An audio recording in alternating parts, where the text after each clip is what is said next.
Assalamualaikum warahmatullahi wabarakatuh. Selamat pagi, selamat siang, maupun selamat malam kepada Pak Ayat dan teman-teman semuanya. Kami akan menyampaikan review buku yang berjudul Education Policy bagian pertama 1945 sampai 1979, Konsensus Pasca Perang, bab 1 1944 sampai 1960, The Konsensus Pasca Perang Pendidikan untuk Semua.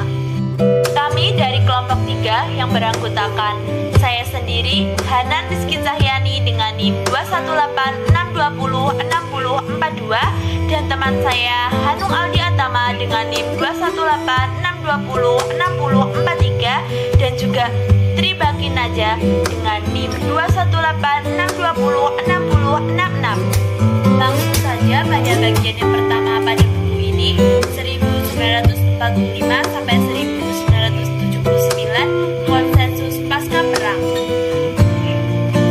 Pada pembukaan bab ini menceritakan bahwasanya pada berakhirnya Perang Dunia pada periode reformasi, kemudian didirikannya negara kesejahteraan yang berfungsi untuk mengurangi kemiskinan dan depresi tahun 1930-an.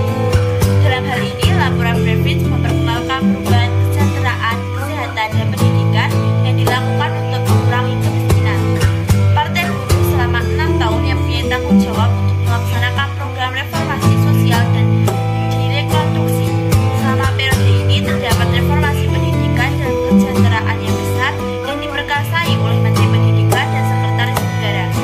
Lalu pada tahun 1944 dalam Undang-Undang Pendidikan muncul sebagai bagian terpenting dari undang-undang dalam abad ke-20. Bab 1 1944 sampai 1960, The Konsensus Pasca Perang Pendidikan untuk Semua. Setelah berakhirnya Perang Dunia Kedua, ada keinginan semua orang partai politik untuk tidak kembali ke masalah tahun 1930-an dan untuk memperkenalkan rekonstruksi sosial dan ekonomi yang meluas.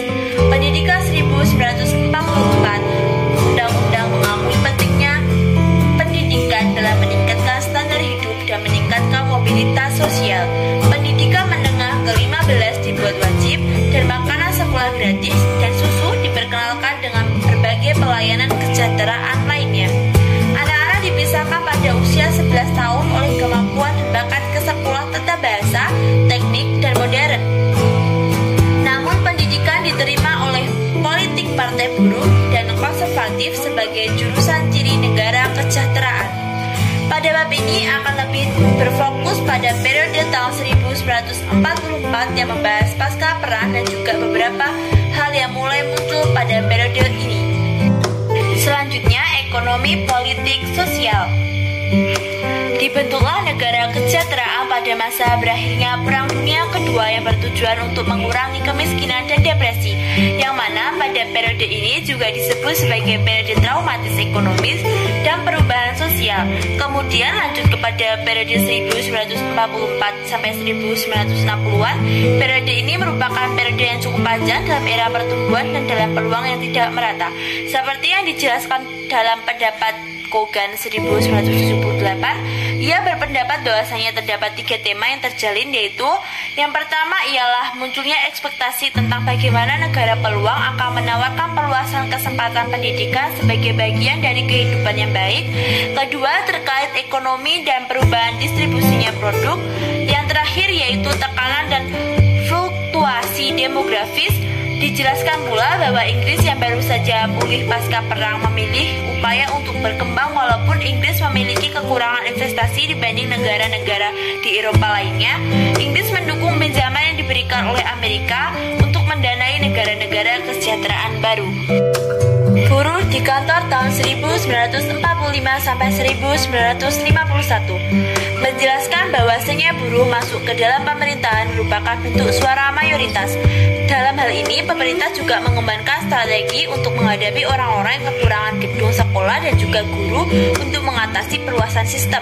Selanjutnya, pada tahun 1945 sampai 1951, ada pertambahan guru yang memenuhi syarat sebanyak 35.000 orang. Setelah adanya penjelasan tersebut, ada pula penjelasan tentang mengapa kabinet ingin menunda peningkatan usia sekolah.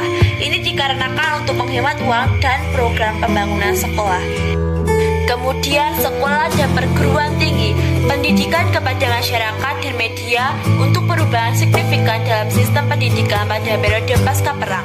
Ada beberapa jenis sekolah yang melayani kelas 1 kelompok berbeda di dalam masyarakat ketika periode pada masa pasca perang berlangsung, yang dijelaskan oleh Shiti bahwa yang pertama ialah yang disebut sekolah umum, kedua sekolah tata bahasa hibah langsung, ketiga sekolah tata bahasa sekelompok kecil, sekolah teknik pusat dan juga sekolah perdagangan lainnya, keempat sekolah modern menengah baru, dan yang terakhir yaitu sekolah dasar segala usia yang lama dan tidak terorganisir. Pada Undang-Undang 1944 memperkenalkan pendidikan menengah gratis untuk semua, meningkatkan usia sekolah menjadi 15 dari tahun 1947 dan mendirikan sistem pendidikan tripartit. Itu jelas bahwa pendidikan menengah untuk semua akan menjadi bagian dari proses yang berkelanjutan mulai dari yang sektor primer melalui sektor sekunder dan kemudian ke pendidikan lebih lanjut atau lebih tinggi. Lalu selanjutnya pertanyaan agama. Dijelaskan bahwa gereja Anglikan dan Katolik merupakan agama yang sangat besar pengaruhnya pada sistem pendidikan sekolah dan hampir setengah sekolah negeri yang mendapatkan pengaruh tersebut. Juga menjelaskan upaya yang dilakukan Butler, yaitu ia telah berhasil menyelesaikan fitur utama berupa hal yang meningkatkan sumber daya untuk gereja, ditambah lagi dengan status meningkatnya kontrol dan undang-undang baru tentang tempat agama di sekolah negeri. Kemudian umat Katolik yang menghadapi kesulitan paling besar dalam hal keuangan ditinggalkan dengan alasan tidak ada alternatif lain dari pernyataan politik Butler. Perlu dicatat bahwa ada beberapa kontribusi langsung dari pemain kunci Uskup Agung dan William Temple yang menyebut RUU tersebut sebagai kontribusi penting untuk keadilan sosial dan dianggap lebih nasional serta pertumbuhan pengetahuan agama yang meningkat. Dikutip dalam Barber 1994-80. Sekolah swasta. Pada pertama pemerintahan Partai Buruh ada pandangan yang terpolarisasi tentang posisi partai serta pemerintah sekolah umum. Undang-Undang 1944 melakukan upaya untuk menangani isu-isu dari sekolah umum. Pendidikan tidak hanya menunjukkan konservatif anggota parlemen, tetapi juga telah menyediakan banyak partai lain. Sekolah umum mendapat kritik yang berkembang serta menjelang Perang Dunia yang kedua, mereka berada pada posisi yang paling rentan. Sekolah umum sulit untuk bertahan di antara sektor swasta. Oleh sebab itu, sekolah swasta tetap rendah hati terhadap buruh pasca perang pemerintahan. Pada tahun 1942 telah dibentuk Komite Fleming yang bertujuan untuk melaporkan pertanyaan sekolah umum secara singkat dan pendidikan umum telah dapat dikembangkan. Panitia tidak melaporkan Undang-Undang 1944 karena sekolah mencadangkan 25% untuk anak-anak dari hibah sekolah dasar yang dibantu. Secara virtual, sekolah-sekolah independen telah bertahan tanpa cedera mengenai pendidikan menengah. Setelah selamat dari ancaman situasi ini, sekolah umum mengalami kemajuan yang mencolok pada tahun 1940-an. Banyak orang tua yang mulai tertarik pada pendidikan sekolah umum dan mereka mulai bisa mempertimbangkan biayanya. Undang-Undang 1944 telah menetapkan pendidikan lokal atau LEA, mengharuskan dapat menyediakan pendidikan menengah serta sekolah tidak bisa dianggap cukup kecuali mereka cukup dengan jumlah karakter dan peralatan yang dibeli seluruh siswa. LEA diberi kontrol lebih besar dari sebelumnya, sementara Kemendikbud melakukan pengaruh sangat baik atas LEA. 11+ seleksi dan streaming. The System Tripartite merupakan sebutan dari sistem pendidikan pasca perang atau biasa disebut dengan sistem bipartit.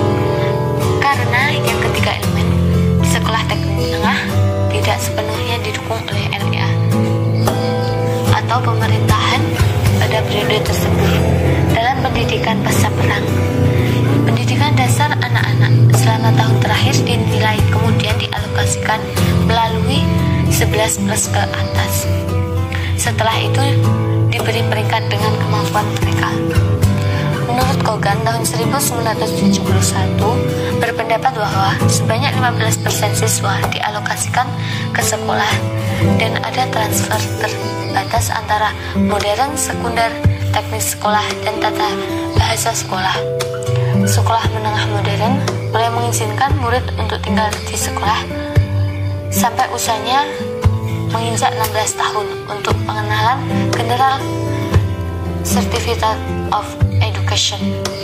Undang-Undang 1945 mengakui pentingnya pendidikan semua anak sebelum melanjutkan ke sekolah menengah. Progresisme merupakan pendidikan harus terpusat pada anak, bukan memfokuskan pada guru atau bidang muatan. Tidak semua siswa mempunyai pendekatan baru. Dengan itu, banyak sekolah yang melakukan strategi yang dapat memaksimalkan keberhasilan mereka dengan cara mengadakan ujian plus. Penelitian yang dilakukan oleh sosiolog pendidikan serta psikolog telah ditunjukkan, dan tekanan besar banyak dialami oleh murid serta orang tua dari sekolah menengah pertama. Faktanya bahwa seleksi ke-11 menjadi titik nyala kritik pendidikan. Pendidikan lebih lanjut. Undang-Undang 1944 membuat referensi yang lebih jelas untuk pendidikan lebih lanjut serta menyarankan untuk pendidikan lanjut paruh waktu wajib. Dengan demikian, jumlah siswa di pendidikan lanjut yang semakin meningkat selama periode yang ditinjau. Adanya peningkatan pengaruh kelas sosial pada akses ke pendidikan lanjut. Fellows 1994 dalam Pemerintah Buruh Kebijaksanaan Pendidikan 1945-51 berpendapat bahwa Menteri Pendidikan Ellen Wilkinson dan pegawai negerinya sangat ingin memperluas dan mereformasikan lebih lanjut pendidikan FE, serta pada tahun 1947 menerbitkan Rencana Nasional Rinci untuk FE. Rencana tersebut memberikan penekanan besar untuk pendidikan kejuruan serta sebagai besar aspek yang jauh dari jangkauannya. Pendidikan dan kejuruan paruh waktu sukarela pelatihan memang berkembang luas, namun dalam luas lebih terbatas dari bentuk yang dibayangkan. Dorongan menuju komprehensivisasi. Pada 11+ dan streaming, banyak bukti yang dijadikan untuk menunjukkan bahwa Undang-Undang 1944 tidak menyarankan pendidikan kesetaraan kesempatan. Limon 2007 342 berkomentar, keinginan untuk mencapai skala ekonomi daripada semangat ideologi yang mendukung berbagai pedesaan untuk berinvestasi dalam skema awal yang komprehensif. Simon berpendapat bahwa eksperimen pada tahun 1950-an memberikan latar belakang apa yang disebut blackout pada dekade berikutnya saat menuju komprehensivisasi menjadi lebih cepat dalam melewati negara. Sekretaris Pendidikan dan Pengembangan Kebijakan. Sekretaris Pendidikan adalah pengembangan kebijakan suara yang menjadikan Departemen Pendidikan dierogasikan menjadi Departemen Pendidikan dan Ilmu Pengetahuan pada tahun 1943, dan materi menjadi Sekretaris Negara untuk Pendidikan dan Ilmu Pengetahuan. Selama periode ini adalah 9 materi atau Sekretaris Pendidikan yang masing-masing kemampuan presentasi, pengalaman, kekuatan, dan karakteristik pribadi yang berbeda. Adapun beberapa materi pada periode 1945 sampai dengan 60 adalah Richard Law 1945, Koalisi, Ellen Wixon 1945, Tenaga Kerja, George Tominslund 1947 sampai 51 tenaga kerja. Force Horsbrunn 1951 sampai 4 konservansi. Sir David Atlas 1954 sampai 7 konservatif. Wilson Haslim 1957 konservatif. George Laurie 1957 sampai 9 konservatif. Sir David Atlas 1959 sampai 62 konservatif. Yang pertama adalah menurut R.A. Butler. R.A. Butler berperan dalam mengarahkan undang-undang pendidikan pada tahun 1944 di parlemen. Dia memiliki kemenangan dalam pemilihan umum 1929 ketika menjabat sebagai anggota parlemen untuk South Warden. Ia memegang jabatan ini sampai pensiun pada tahun 1965. Butler memegang posisi di Kementerian Luar Negeri dan waktu sebagai sekretaris departemen di Kementerian Tenaga Kerja memberinya pengetahuan yang berguna tentang bidang depresi dan gerakan massa. Tetapi pada Juli 1941, setelah 9 tahun menjadi sekretaris negara, ia menjadi ketua komitmen pendidikan. Baginya pendidikan terus dilihat sebagai tantangan besar bagi komitmen pendidikan. Peran Butler dalam rekonstruksi pasca perang tidak dapat disangkal bahwa ia juga pernah menjadi Menteri Keuangan, memainkan peran penting dalam mempengaruhi dan membentuk politik konservatif. Yang kedua adalah Ellen Wilson. Ellen Wilson selama jabatan singkatnya, dia menyerang hak istimewa pendidikan dengan mengurangi jumlah sekolah hibah langsung dari 232 menjadi 166, dan dia mengawasi pengenalan universitas sehingga tidak ada yang memenuhi syarat harus dicabut dari pendidikan universitas karena alasan keuangan. Wilson hanya berprofesi pada saat terjadi keuangan yang parah, gedung dan guru, dan dia berhasil meningkatkan pendidikan anggaran dalam periode yang sangat sulit, di mana Departemen Keuangan mengendalikan dompet string sangat erat. Dia juga menaikkan usia cuti sekolah menjadi 16 dan menyediakan makanan sekolah gratis yang universal.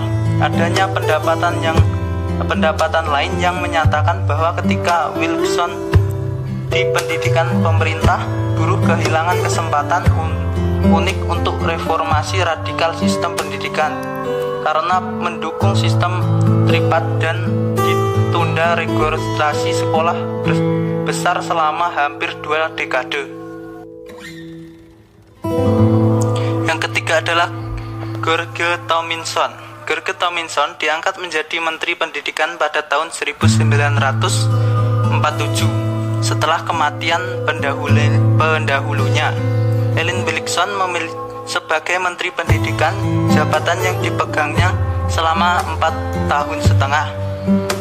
Ia bertindak dengan semangat dan kekuatan dalam mengikuti pedoman yang ditekankan oleh Wilson dan 198. Meskipun persaingan pendidikan terus meningkat selama periode ini, Inggris masih menghadapi masalah keuangan yang sangat besar. Namun Tomlinson mampu meningkatkan jumlah sekolah baru dan memastikan peningkatan pesat dalam jumlah guru. Kesimpulan yang dapat kita tarik bahwasanya periode 1945 hingga 1959 berakhir dengan konservatif. Masa berkuasa setelah terpilih kembali untuk masa jabatan ketiga mereka dari Sir David Atlas dan Menteri adalah adalah Menteri Pendidikan.